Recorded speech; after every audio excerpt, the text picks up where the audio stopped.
We gather today not to celebrate the comfortable illusions we have constructed about ourselves, but to confront the most challenging adversary you will ever encounter, your own authentic self. The ancient Greek maxim, "Know thyself," was not mere philosophical decoration, it was a battle cry, a summons to the greatest adventure of human existence. You carry within you a dark companion, what I have termed the shadow, those aspects of yourself you have pushed into the unconscious, the qualities you deny, the impulses you suppress. This is not merely a poetic metaphor but a living reality that shapes every moment of your existence. The shadow does not disappear through denial, it grows stronger in darkness, feeding on your refusal to acknowledge it, projecting itself onto others with increasing intensity, sabotaging your relationships, and undermining your conscious intentions with an almost diabolical precision. Listen carefully. Every emotion you judge as unacceptable, every thought you consider too shameful to entertain, every impulse you suppress as inappropriate, these do not vanish into nothingness. They congregate in the unconscious, forming a counterpersonality that operates behind the scenes of your conscious life. This shadow self knows your weaknesses intimately, for it is composed of them. It emerges in your dreams as the villain you fear, in your relationships as the patterns you cannot break, in your addictions as the compulsions you cannot understand. To face yourself means to turn toward this shadow with the courage of one who would rather know the truth than live comfortably in illusion. The mechanism is always the same: what you resist in others most violently, what triggers your most passionate judgments, what provokes your deepest moral outrage, these are the very qualities that live, unrecognized, within yourself. The thief sees thieves everywhere not because the world is full of thieves, but because he recognizes unconsciously the thievery that lives within his own heart. The liar suspects deception in every word because he knows intimately the taste of falsehood on his own tongue. The coward attacks others' bravery because it reminds him of his own unlived courage. When you find yourself consumed with judgment of another, when you feel that familiar surge of moral superiority, when you catch yourself saying, "I would never," or, "How could they," pause. In that moment of triggered judgment lies a golden opportunity for self-discovery. Ask yourself this penetrating question: what unlived aspect of myself am I seeing reflected there? What quality am I denying in myself that I can so clearly perceive in another? Your shadow contains not only your rejected weaknesses but also your unlived potentials, the artist you never became because you were taught that art was impractical, the leader you feared to be because you witnessed power corrupted, the lover you dared not express because you learned that vulnerability meant danger. In denying these aspects of yourself, you have not eliminated them but merely driven them underground, where they fester and grow distorted. The businessman who scorns the impractical dreamer may be suppressing his own creative longings. The religious person who condemns the immoral sinner may be denying their own sexual nature. The rational individual who mocks emotional people may be terrified of their own feelings. In each case, what is condemned in the outer world is what is unlived in the inner world. Until you face these rejected parts, until you can own both your capacity for cruelty and your potential for sainthood, your ability to destroy and your power to create, you remain incomplete, a fragment of a human being masquerading as wholeness. You wear the mask of who you think you should be while your authentic self remains imprisoned in the darkness of the unconscious, growing more desperate and more destructive with each passing day. The work of integrating the shadow is not about becoming these rejected aspects, but about acknowledging their existence within you. The person who owns their capacity for anger is less likely to be possessed by rage. The individual who admits their potential for selfishness can choose generosity more consciously. The one who acknowledges their shadow of cowardice can act with genuine courage rather than mere bravado. Within your psyche exists a fundamental tension of opposites that creates the very dynamism of your psychological life. Conscious and unconscious, thinking and feeling, masculine and feminine principles, creation and destruction, order and chaos, love and hate, hope and despair. This is not a design flaw in human nature but its most essential feature, the source of all psychological energy and the foundation of genuine growth. The immature mind, terrified by this complexity, seeks to resolve this tension by choosing sides, by declaring itself to be one thing and not another. It constructs rigid identities: I am a rational person, I am spiritual, I am strong, I am good. But this apparent clarity comes at a tremendous cost: the banishment of half of your psychological reality into the unconscious, where it operates with autonomous power, undermining your conscious intentions and creating the very conflicts you sought to avoid.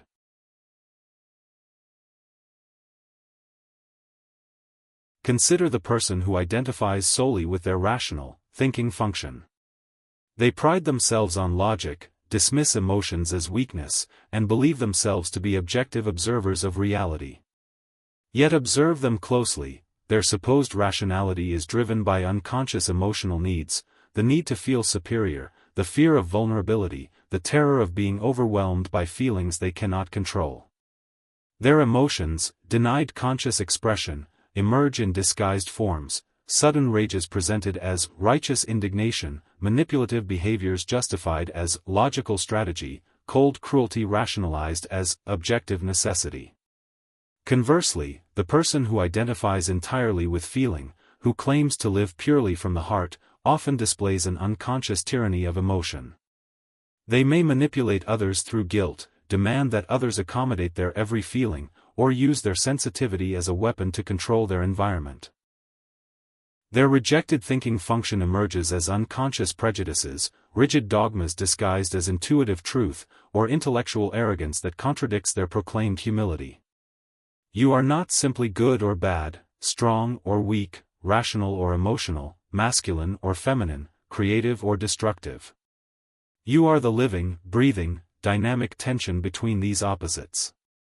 Your personality is not a fixed structure but a flowing dance between polarities, and it is precisely in this dance that your uniqueness emerges.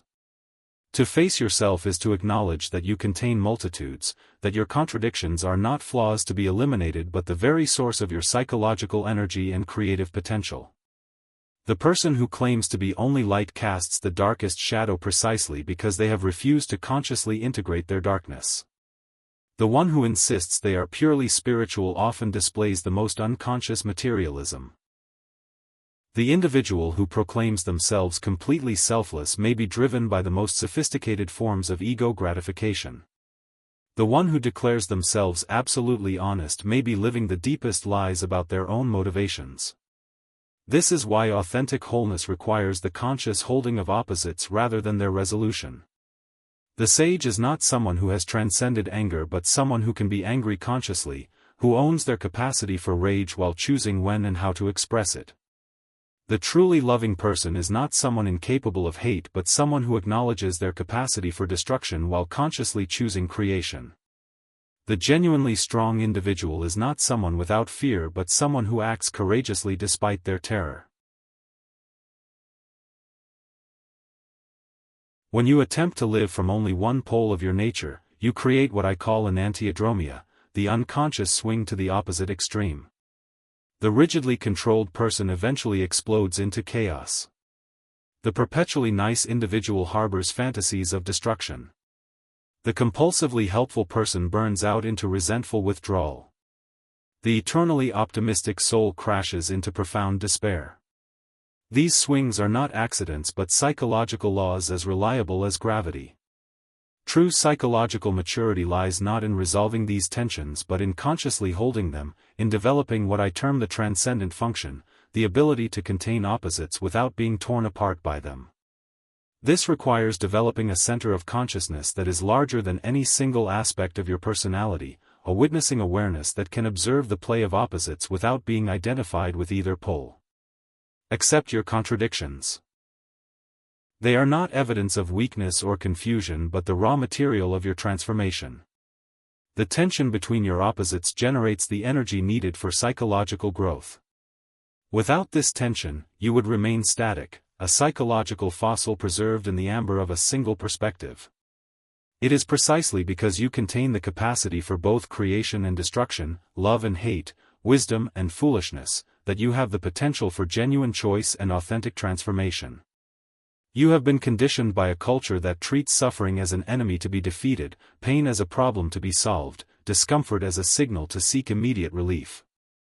You are taught to medicate depression, to positive think your way out of anxiety, to distract yourself from grief, to numb the ache of existential emptiness with endless stimulation and consumption.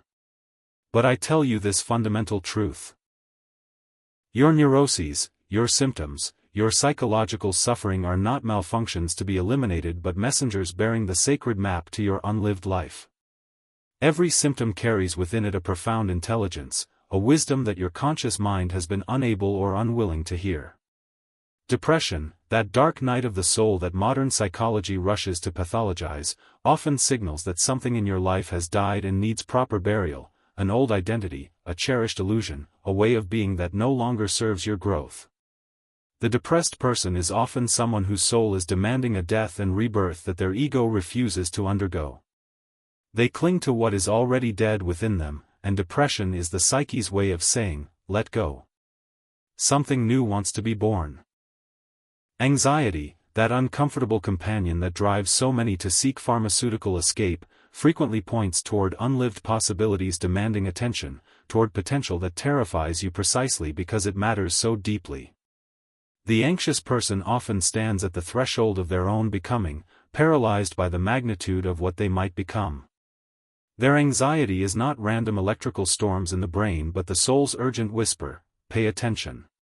Something significant is trying to emerge.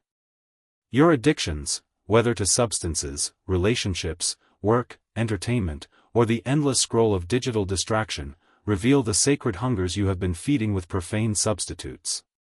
The alcoholic is often someone seeking spiritual transcendence through chemical means. The love addict pursues in others the wholeness they refuse to cultivate within themselves. The workaholic attempts to create meaning through busyness because they fear the emptiness they might discover in stillness. Behind every addiction lies a legitimate spiritual hunger that has been misdirected towards something that cannot possibly satisfy it. Your relationship conflicts, those repetitive patterns that seem to follow you from partner to partner, friend to friend, job to job, mirror the internal conflicts you refuse to face. The person who repeatedly attracts controlling partners may be avoiding their own need to develop healthy boundaries. The one who complains of being abandoned may be unconsciously abandoning themselves. The individual who finds themselves surrounded by angry people may be projecting their own disowned rage. Your external relationships are the stage upon which your internal dramas are performed with perfect psychological precision. Even your physical symptoms often carry psychological wisdom. The person who loses their voice may have something important to say that they are afraid to express. The one with chronic back pain may be carrying burdens that are not truly theirs to bear. The individual with digestive issues may be struggling to digest life experiences or emotions they cannot process. The body, in its infinite intelligence, often speaks what the mind refuses to acknowledge. Do not rush to cure your suffering with premature solutions, positive affirmations, or spiritual bypassing. Do not silence the messenger before you have received the message. First, listen with the devotion of one who understands that their symptoms are not punishments but precisely calibrated communications from the deeper layers of their psyche. Sit with your depression long enough to hear what it knows about the deadness in your life. Stay present with your anxiety long enough to discover what aliveness it is calling you toward. Face your addictions with sufficient honesty to recognize the spiritual hunger they are trying unsuccessfully to feed. The wound that refuses to heal, the problem that will not be solved despite years of effort, the pattern that repeats despite your best intentions, these contain the very medicine your soul requires. They are not evidence of your failure but proof of your psyche's intelligence, its refusal to let you settle for less than wholeness. Your unconscious mind will create exactly the symptoms, attract exactly the relationships, manifest exactly the crises necessary to force you to face what your conscious mind has been avoiding. This is why the shamanic traditions speak of the wounded healer, why the mystics describe the dark night of the soul as essential to enlightenment, why every genuine spiritual path includes periods of dissolution and apparent regression.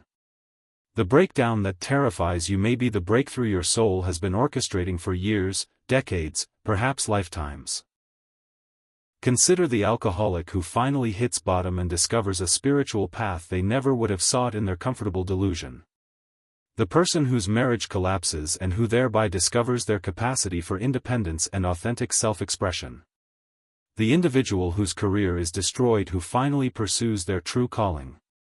The one whose carefully constructed identity crumbles who discovers their authentic self beneath the rubble.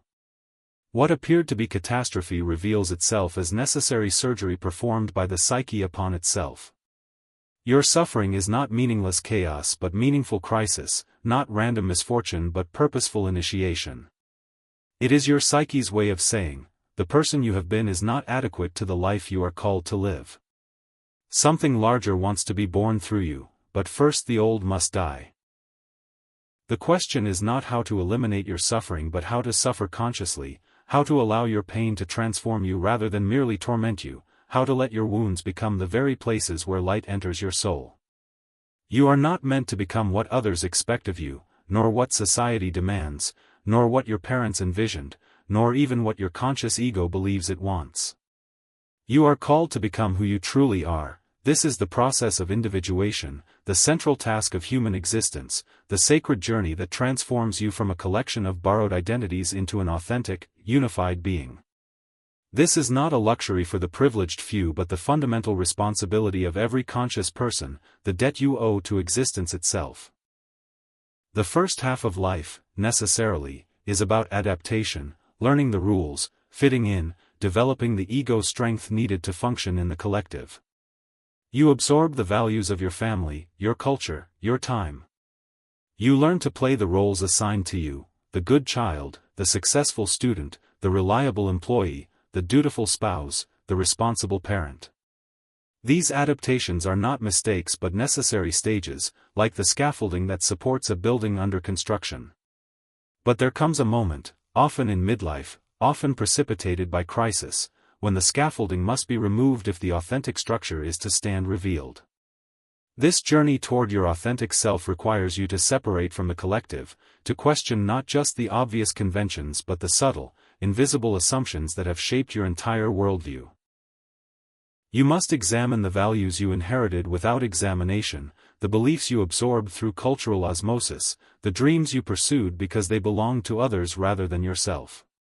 This is terrifying work because it means acknowledging that much of what you have considered to be you is actually a collection of introjects, voices, expectations, and identities that you have swallowed whole without digesting. The businessman who discovers at 45 that his pursuit of wealth was really his father's unlived ambition. The mother who realizes that her self-sacrifice was not love but unconscious martyrdom learned from generations of women before her. The academic who recognizes that their intellectual achievements were driven not by genuine curiosity but by a desperate need for approval. The religious person who faces the possibility that their devotion was fear disguised as faith. Each must undergo the painful process of separating their authentic voice from the chorus of expectations that have shaped them. This separation is not a rejection of all collective values, that would be inflation of another kind, but a conscious choosing, a differentiation between what truly resonates with your deepest nature and what you have accepted merely because it was expected. Some inherited values will prove authentic to your nature, others will fall away like outgrown clothes. The key is that the choice becomes conscious rather than automatic. You must be willing to disappoint others in service of your authentic self, to risk the withdrawal of love that has been conditional upon your conformity. The people around you have invested in a particular version of you, and they will often resist your transformation with surprising intensity. They may accuse you of selfishness, of changing, of abandoning your responsibilities. What they are really mourning is the loss of the person who served their needs, who fit their expectations, who asked nothing of them that they were not prepared to give. This is why individuation is often a lonely journey, why it requires the courage of one who is willing to stand alone if necessary. You cannot individuate by committee. No one else can tell you who you are meant to become, because your authentic self exists in the tension between your unique history, your particular gifts, your specific wounds, and your individual relationship with the transpersonal realm.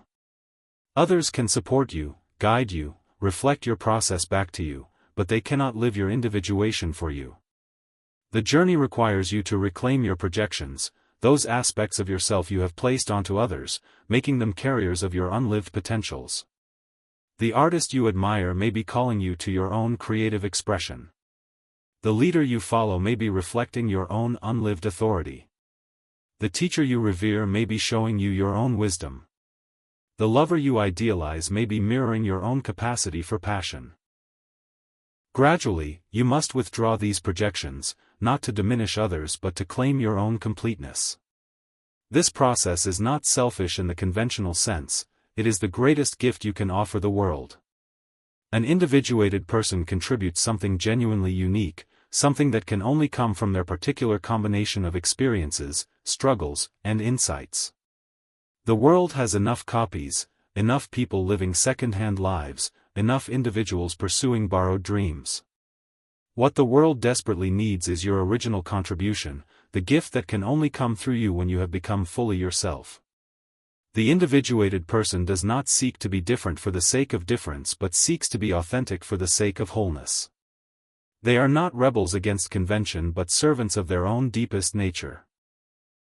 They may appear conventional or unconventional, depending on where their authentic nature leads them, but their choices arise from inner authority rather than outer compulsion.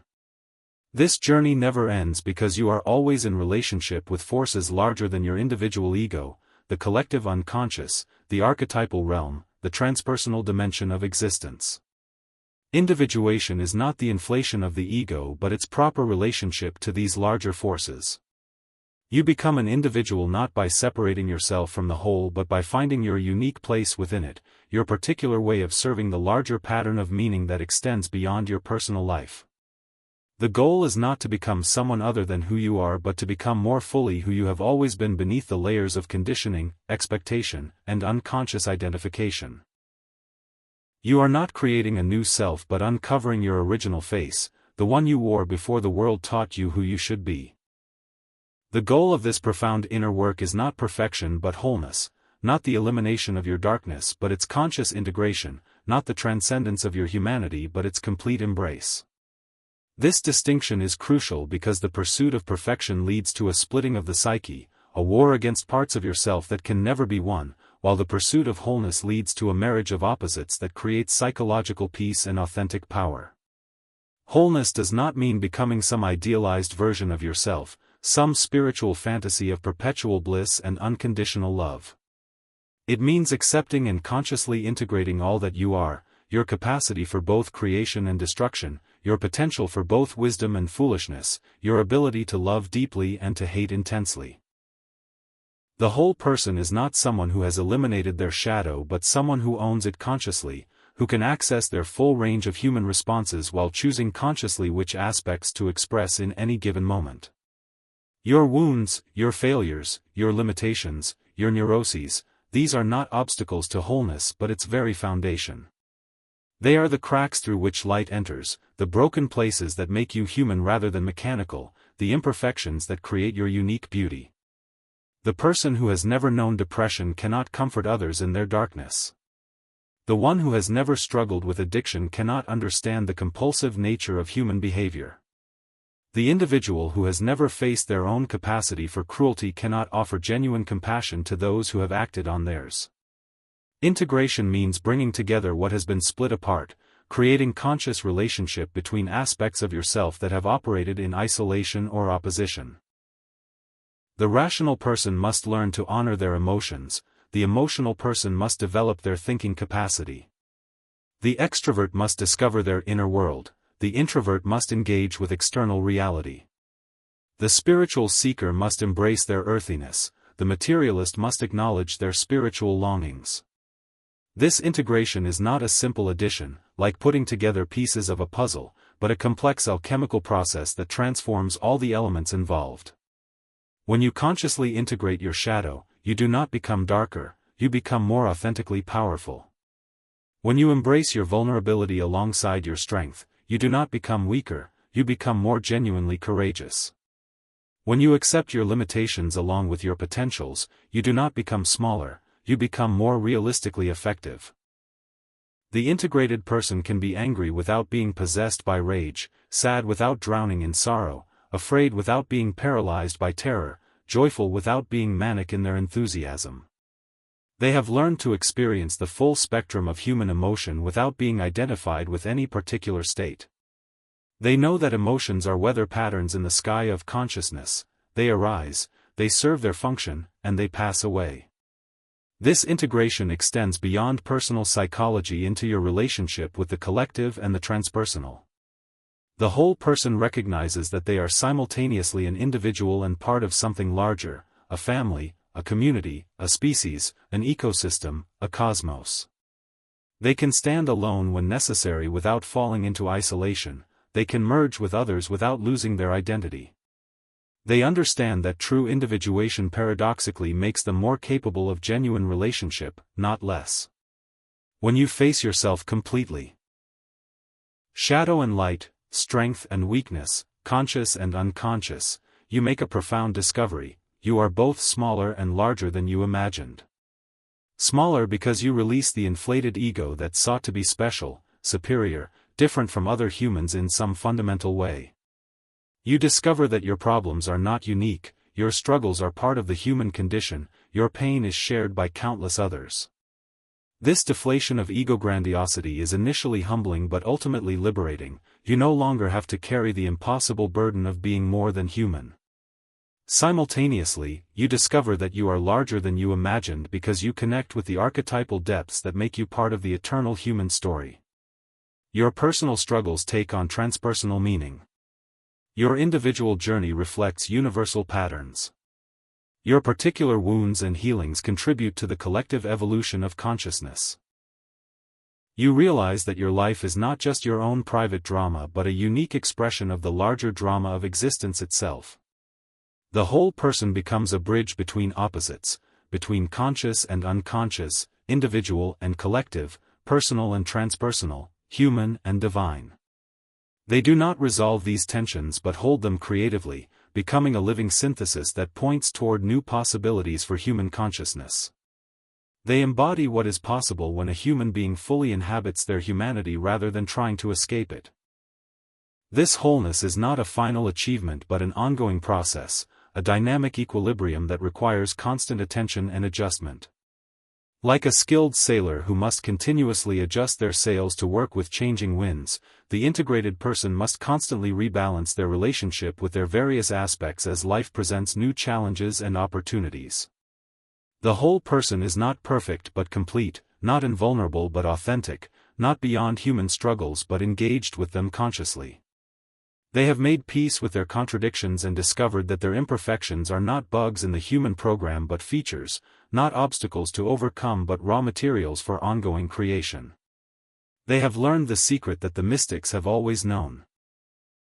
That it is precisely through embracing our full humanity that we touch something beyond the merely human, that it is by accepting our limitations that we discover our true freedom, that it is by owning our darkness that we can genuinely radiate light. #the call to courage. The path I describe is not easy. It requires the courage of a warrior, the patience of a gardener, and the wisdom of one who has learned that the treasure lies not at the end of the journey but in the willingness to begin it. You cannot face yourself tomorrow, you can only face yourself now, in this moment, with this breath, with this decision to turn toward rather than away from what is most real in you. The world is full of people wearing masks, playing roles, living lives of quiet desperation. Will you join them, or will you have the courage to remove your mask, to step out of the role that no longer fits, to live the life that is authentically yours? The choice, as always, is yours. But choose consciously, for even the decision not to face yourself is itself a choice, one that will echo through all your remaining days. Your authentic self awaits your recognition. Your shadow seeks integration. Your individuation calls for completion. The question is not whether you are ready, the question is whether you are willing. Face yourself. The time is now, *.